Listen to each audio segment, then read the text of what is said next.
Hey everyone, welcome back to my YouTube channel Pathshala. आज जो poem हम करने जा रहे हैं उसका नाम है the soul selects her own society, जिसे एमिली डिकिंसन ने 1862 में लिखा था और इसे उनकी डेथ के बाद उनके फर्स्ट पोइट्री कलेक्शन पोएम्स में 1890 में पब्लिश किया गया था। 1890 के पोइट्री कलेक्शन में इस पोयम का टाइटल एक्सक्लूजन था। एमिली डिकिंसन का लाइफ पीरियड 1830 से 1886 तक का है। वो एक अमेरिकन पोएटेस थी। एमिली ने अपनी लाइफ टाइम में अराउंड 1800 पोएम्स लिखे, लेकिन उनकी मोस्टली पोएम्स उनकी डेथ के बाद ही पब्लिश कराई गई। एमिली अपनी पोएम्स में ओरिजिनल बोल्ड वर्स के लिए फेमस है। उनकी कुछ फेमस बुक्स है the complete poems of Emily Dickinson, जो उनकी पोइट्री का कलेक्शन है। ओपन मी केयरफुली, जो कि एमिली डिकिंसन के लेटर्स का कलेक्शन है जो उन्होंने सूजन हंटिंगटन को लिखे थे। वाइट हिट, जो कि एमिली और थॉमस वेंटवर्थ हिगिंसन की फ्रेंडशिप को शो करते हैं। उनकी कुछ फेमस पोएम्स के नाम है because I could not stop for that, hope is the thing with feathers, success is counted sweetest, and I taste a liquor never brewed. तो चलिए, पोएम को स्टार्ट करने से पहले हम पोएम के बारे में कुछ बातें ब्रीफ में जान लेते हैं। एमिली डिकिंसन की poem the soul selects her own society एक छोटी लेकिन काफ़ी डीप मीनिंग वाली पोएम है। यह poem individuality, freedom of choice, self respect और अपने डिसीजंस के लिए स्ट्रॉन्ग कमिटमेंट जैसी थीम्स को एक्सप्लोर करती है। इस पोएम में पोइट सोल को एक इंडिपेंडेंट और पावरफुल रूप में दिखाता है, जो खुद ही डिसाइड करती है कि उसे किन लोगों से, किन बिलीव्स में और किन वैल्यूज़ को अपनी लाइफ में जगह देनी है। एक बार सोल अपना डिसीजन ले लेती है तो वो बाकी सब इन्फ्लुएंसेस से खुद को अलग कर लेती है और अपनी चॉइसेस के लिए हमेशा लॉयल रहती है। पोएम में डोर के चेरियोट्स, एम्परर, गेट, वॉल्स और स्टोन जैसे सिंबल्स के थ्रू डिकिंसन बताती है कि असली स्ट्रेंथ पैसा, फेम, पावर या सोशल स्टेटस से नहीं आती। दुनिया के सबसे अमीर या पावरफुल लोग भी सोल का डिसीजन नहीं बदल सकते। सोल के लिए सबसे ज़्यादा इम्पोर्टेंट उसकी इनर वॉइस, बिलीव्स और वैल्यूज़ होती है, ना कि दूसरों की ओपिनियन या बाहरी सक्सेस।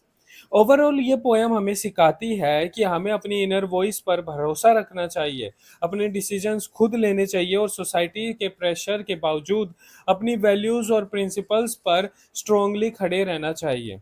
एमिली डिकिंसन कहती है कि असली ग्रेटनेस सेल्फ कॉन्फिडेंस, इंटीग्रिटी और खुद के लिए हमारी ट्रूथफुल रहने की एबिलिटी है। इसी वजह से ये पोएम पर्सनल फ्रीडम और इंडिविजुअलिटी का एक टाइमलेस मैसेज देती है। तो चलिए, अब हम अपनी पोएम को स्टेंजा वाइज समझते हैं। पोएम के फर्स्ट स्टेंजा में पोइट कहती है the soul selects her own society, then shuts the door to her divine majority, present no more.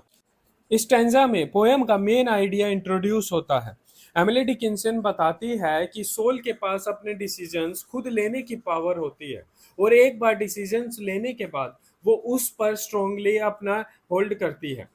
Poet soul को एक इंडिपेंडेंट और स्ट्रॉन्ग फोर्स के रूप में दिखाता है, जो दूसरों के प्रेशर या बाहरी इन्फ्लुएंस से नहीं बदलते। सोल के लिए सबसे इम्पोर्टेंट उसकी अपनी सोच, बिलीव्स और इनर वॉइस होती है, ना कि दुनिया की बातें। इस स्टैंजा की स्टार्टिंग में एमिली कहती है कि सोल खुद डिसाइड करती है कि उसे अपनी लाइफ में किन लोगों, आइडियाज, बिलीव्स और वैल्यूज को जगह देनी है। यहाँ सोसाइटी का मतलब सिर्फ लोगों के ग्रुप से नहीं है, इसका मतलब उन लोगों से, उस सोच से और उस वैल्यूज से है जिन्हें सोल अपने लिए इम्पोर्टेंट समझती है।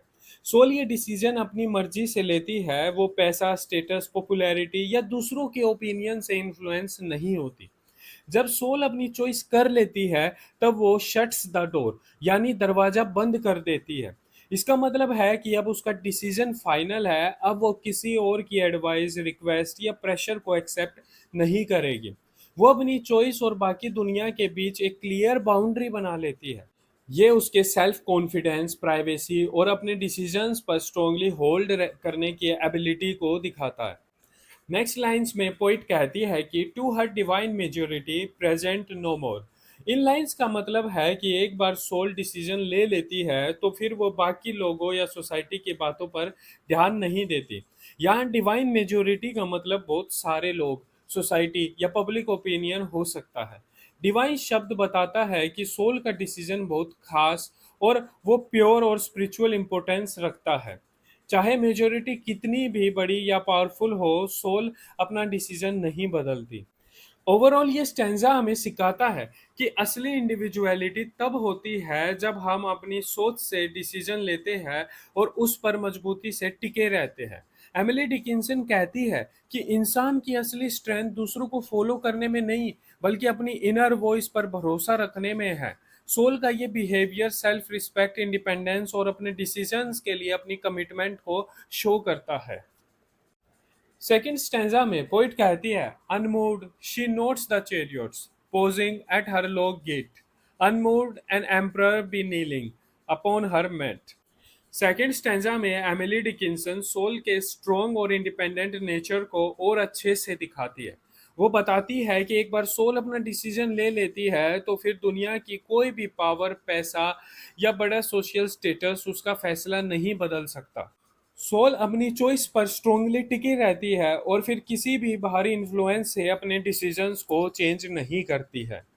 इस स्टैंजा में पोइट कहती है कि सोल अनमूव्ड रहती है, यानी बिल्कुल शांत और स्ट्रोंग, और अपने डिसीजन पर टिकी रहती है, चाहे उसके लो गेट पर चैरियट्स आकर रुक जाए। पुराने समय में चैरियट्स मनी, फेम, लग्जरी और हाई सोशल स्टेटस का सिंबल थे। इनका सोल के गेट पर आना ये दिखाता है कि अमीर, पावरफुल और इन्फ्लुएंशियल लोग सोल का ध्यान या एक्सेप्टेंस पाना चाहते हैं, लेकिन सोल इन सब चीज़ों से बिल्कुल इम्प्रेस या अट्रैक्ट नहीं होती। हर लो गेट सोल की सिंपल और हम्बल नेचर को दिखाता है। यहाँ लो का मतलब कमजोर या छोटा नहीं है, बल्कि सॉफ्टनेस और इनोसेंस है। पोइट बताती है कि किसी इंसान की असली वैल्यू उसके पैसों, स्टेटस या बाहरी दिखावे से नहीं, बल्कि उसके अंदर के कैरेक्टर और वैल्यूज से होती है। Next lines, unmoved and emperor be kneeling upon her mat, और भी पावरफुल इमेज क्रिएट करती है। एम्परर दुनिया की सबसे बड़ी पावर, अथॉरिटी और ओनर का सिंबल है। अगर इतना बड़ा रूलर भी सोल के सामने घुटने टेक दे, तब भी सोल अपना डिसीजन नहीं बदलती। यहाँ मैट एक सिंपल और ऑर्डिनरी लाइफ का सिंबल है, जो एम्परर के फेम के बिल्कुल अपोजिट है। इतनी बड़ी बड़ी चीजों के बाद भी सोल अनमूव्ड रहती है। वो ना तो अपना डिसीजन बदलती है और ना ही पावरफुल लोगों की अप्रूवल पाने की कोशिश करती है। अनमूव्ड वर्ड की रिपीटेशन सोल के सेल्फ कॉन्फिडेंस, इमोशनल स्ट्रेंथ और अपनी चॉइस के लिए अपनी कमिटमेंट को दिखाता है। ओवरऑल ये स्टैंजा हमें सिखाता है कि असली ग्रेटनेस पैसा, फेम या पावर से नहीं, बल्कि हमारे अंदर की स्ट्रेंथ, सेल्फ रिस्पेक्ट और अच्छे प्रिंसिपल से आता है। एमिली डिकिंसन कहती है कि हमें दूसरों के स्टेटस या पावर से इन्फ्लुएंस नहीं होना चाहिए। हमें हमेशा अपनी वैल्यूज और प्रिंसिपल्स पर स्ट्रांगली टिके रहना चाहिए। पोएम के लास्ट स्टेंजा में पोइट कहती है कि I have known her from an ample nation, choose one then close the walls of her attention like stone. Third stanza में एमिली डिकिंसन पोएम को कंक्लूड करते हुए सोल के स्ट्रॉन्ग डिसीजन और उसकी पूरी कमिटमेंट को दिखाती है। वो बताती है कि एक बार सोल जब किसी पर्सन, आइडिया, बिलीफ या वैल्यू को चूज कर लेती है, तो फिर वो उसके लिए स्ट्रोंगली हमेशा लॉयल रहती है और बाकी सब पॉसिबिलिटीज से अपना ध्यान हटा लेती है। इस स्टेंजा में स्पीकर कहती है, I have known her from an ample nation, choose one. यहाँ एम्पल नेशन का मतलब है काफ़ी सारे लोग या काफ़ी सारी चॉइसेस जो सोल के पास होती है। सोल के पास पूरी फ्रीडम होती है कि वो किसी को भी चुन सकती है। लेकिन इतनी सारी चॉइसेस के बाद भी सोल सिर्फ एक इंसान, रिलेशनशिप, बिलीफ या वैल्यू को चूज करती है, जिसे वो सच में इम्पोर्टेंट और वर्दी समझती है। इससे पता चलता है कि सोल का डिसीजन सोच समझकर और अपनी इनर वॉइस के बेसिस पर होता है, ना कि किसी जल्दबाजी या दूसरों के इन्फ्लुएंस से।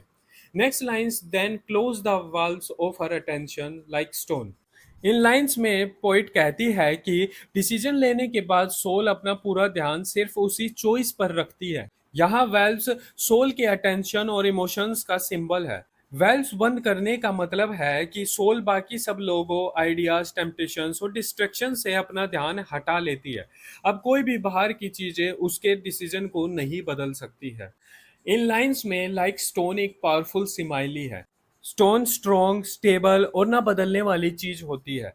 इस तरह सोल भी अपने डिसीजन पर स्ट्रांगली टिकी रहती है और उसे कोई भी चेंज नहीं कर सकता। ना कोई इन्फ्लुएंस कर सकता है और ना ही उसका फैसला बदल सकता है। इससे ये भी पता चलता है कि सोल की कमिटमेंट टेम्पररी नहीं बल्कि हमेशा के लिए होती है। वो एक परमानेंट चीज होती है। ओवरऑल ये स्टैंजा हमें बताता है कि असली इंडिविजुअलिटी अपने डिसीजंस खुद लेने और उन पर स्ट्रांगली होल्ड रखने में है। एमिली डिकिंसन बताती है कि सोल समझदार, सोच समझ कर डिसीजन लेने वाली और अपनी चॉइस के लिए हमेशा लॉयल रहती है। पोएम का मैसेज है कि हमें अपनी इनर वॉइस पर भरोसा रखना चाहिए और दुनिया की कितनी भी चॉइसेस या डिस्ट्रैक्शंस क्यों ना हो, अपनी वैल्यूज और डिसीजंस के लिए हमें हमेशा कमिटेड रहना चाहिए। और इसी के साथ हमारी पोयम खत्म हो जाती है। तो चलिए अब हम पोयम की थीम्स को भी देख लेते हैं। इस पोयम की फर्स्ट थीम है इंडिविजुअलिटी। इस पोएम की सबसे इंपॉर्टेंट थीम इंडिविजुअलिटी है। एमिली डिकिंसन सोल को एक इंडिपेंडेंट रूप में दिखाती है जो अपने डिसीजंस खुद लेती है। सोल खुद डिसाइड करती है कि उसे किन लोगों से, किन बिलीव्स में और किन वैल्यूज को अपनी लाइफ में जगह देनी है। वो दूसरों के ओपिनियन या सोसाइटी की एक्सपेक्टेशन से इन्फ्लुएंस नहीं होती और एक बार डिसीजन लेने के बाद वो उस पर स्ट्रांगली होल्ड रखती है। इस थीम के थ्रू डिकिंसन बताती है कि रियल इंडिविजुअलिटी का मतलब है कि हम अपने थॉट्स पर ट्रस्ट करें और अपनी आइडेंटिटी के साथ हम ट्रू रहें। पोएम की सेकंड थीम है फ्रीडम ऑफ चॉइस। पोएम की दूसरी important theme freedom of choice है। डिकिंसन कहती है कि हर इंसान को अपनी लाइफ के इंपॉर्टेंट डिसीजंस खुद लेने की फ्रीडम होनी चाहिए।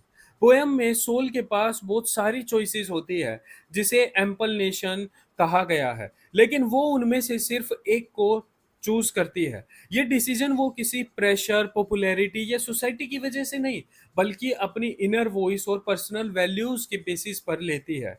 पोयम हमें सिखाती है कि हमें अपने डिसीजंस दूसरों को देखकर नहीं बल्कि अपनी सोच, अपनी थिंकिंग और अपने थॉट्स के बेसिस पर लेनी चाहिए।